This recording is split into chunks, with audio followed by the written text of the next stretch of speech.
Okay, today we're going to be talking about relations and functions. So a relation is just any set of ordered pairs. We've been talking about that so far in our class. Now a function is a specific type of relation.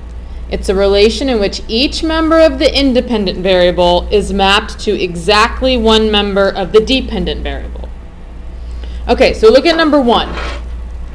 We have ordered pairs 7, 1, 6, 2, 7, 3, negative 2, 4, and 4, 6. So this is a relation because that's any set of ordered pairs. But we want to know, is it a function? So every independent variable can only be mapped to one dependent variable.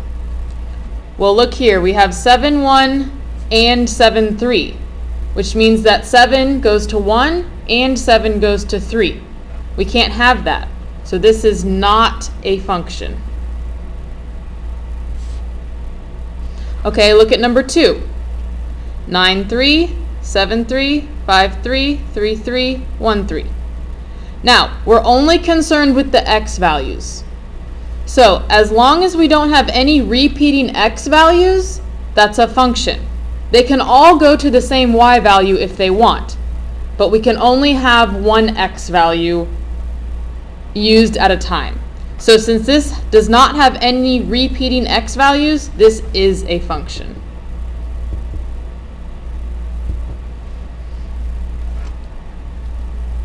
Okay, look at number 3. Here are my x's on the top and my y's on the bottom. Now, it's okay if two x values go to the same y value. It is not okay if an x value is used twice. So 3 cannot map to 1 and 0 at the same time and still be a function. So because of this part right here, this is not a function. Okay, you do the rest on that page.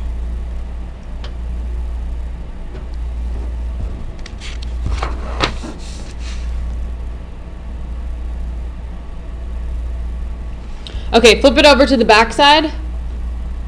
Okay, now we're going to talk about the vertical line test.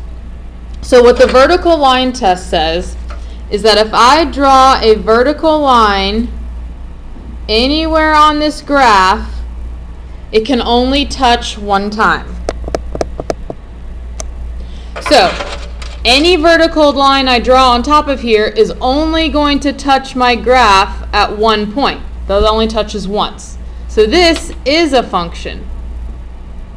If you can draw a vertical line anywhere on the graph and it only touches one time, that's a function. But look at number 8. If I draw a vertical line on top of that graph, it touches twice. Once up here and once down here. This would not be a function.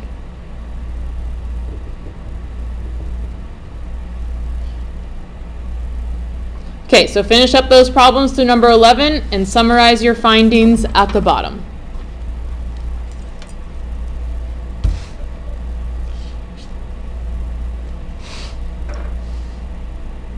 Now, we've already talked about domain and range, so I want you to look at problems 1 through 4 on this page and then summarize domain and range at the bottom.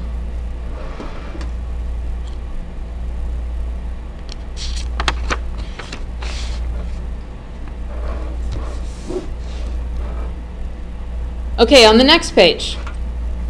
Now we've done some like this talking about domain and range and continuous and discrete. So I'll do part A for you and then you're going to do the rest.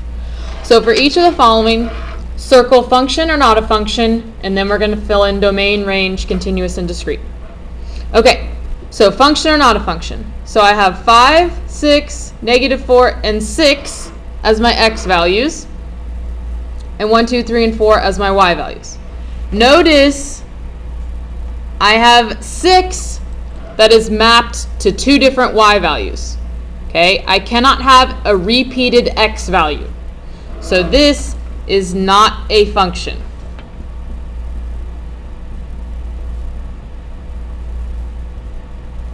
Remember, if you have repeated x values, it's not a function.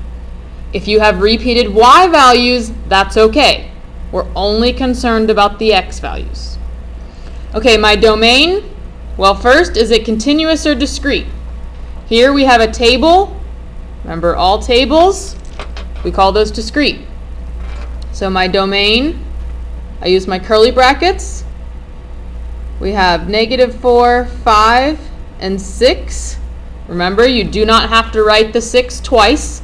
You only have to write it once. In my range, I have 1, 2, 3, and 4.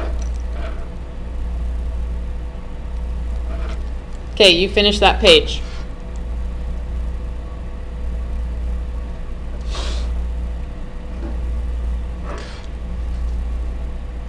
Okay, so now we have function notation. So, y equals is the same thing as f of x equals. So, when you see this, that is read y equals f of x. Okay, f names the function. So if you see f of x, they're already telling you it's a function. It already passes the vertical line test.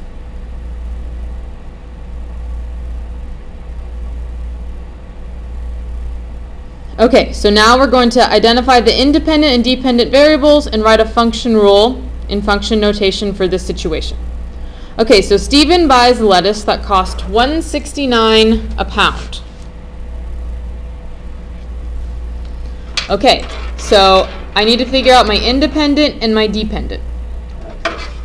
Okay, so what does Stephen have control over? He has control over how many lettuces, I don't know how you pronounce that, but he has control over how much lettuce he buys. So the independent is going to be amount of lettuce that Stephen buys. Okay? And then depending on how much lettuce he buys, his cost is either going to go up or down. So my dependent is going to be his cost for that lettuce. Now, would this be continuous or discrete? Can he buy 1.2 lettuce heads? Probably not. You go to the grocery store, you have to buy 1 or 2 or 3. You have to buy whole things of lettuce. So this would be a discrete function. Okay, so if I want to write a function, I would write f of x equals, which is the same as y equals, and then we're going to say it's 169 per pound, so I would say 169 times x, which is the number of pounds he buys. So here up on independent, if we're talking about the amount of lettuce, this would be the number of pounds he buys.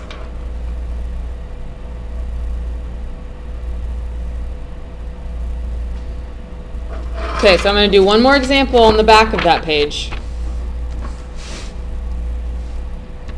K donates 80% of what Ed donates. So, my independent and dependent. Well, K donates 80% of whatever Ed donates. So if we think about independent and dependent, Ed has to donate first, because Kay is going to wait for him before she decides what she's going to do. So our independent is going to be Ed's donation. And our dependent is going to be Kay's donation. Okay, because remember, the independent is whatever happens first. First Ed has to donate, and then Kay is going to donate. Okay, so my function, so K is going to equal, I'm using K for the name K. So K is going to equal 80% of Ed. So Ed times something. But remember, when we use a percentage in a formula, we have to turn it into a decimal. So it's going to be Ed times 0.80, not 80, because we have to make that percentage into a decimal. So that's how you do the percentage ones. Okay, finish up those questions on the function notation.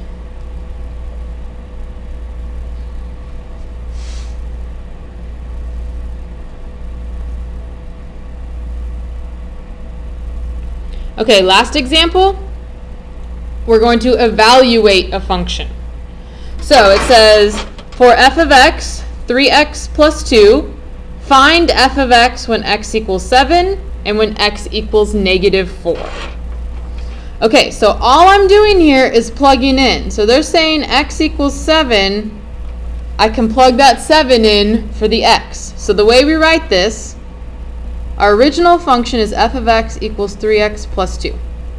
So now I want to do, instead of x, I want to do 7. So now I'm going to say f of 7 equals 3 times 7 plus 2.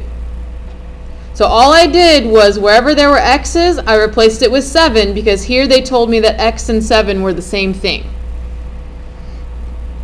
So now f of 7 equals, and now I just have to do my math. So 3 times 7 is 21. Bring down the plus 2. And now f of 7, 21 plus 2 gives me 23. So f of 7 equals 23, and we leave the answer just like that. So now I can do f of negative 4. So now I'm saying, instead of doing x, I'm going to put negative 4 in there. So that equals 3 times negative 4 plus 2. Now, anytime you plug something in, it needs to go in parentheses. It makes it easier. So now I have f of negative 4 equals 3 times negative 4 is negative 12. And then my final answer, negative 12 plus 2 would give me negative 10. So all you're doing for these is plugging in the values and then simplifying to get down to one number. Okay, so you can finish the rest of the problems on that page and in the entire packet, and then you'll have your post-assessment. If you're unsure about any of these problems, this video is posted on Edmodo, so you can go and rewatch the video and rework the example problems. See you guys next time.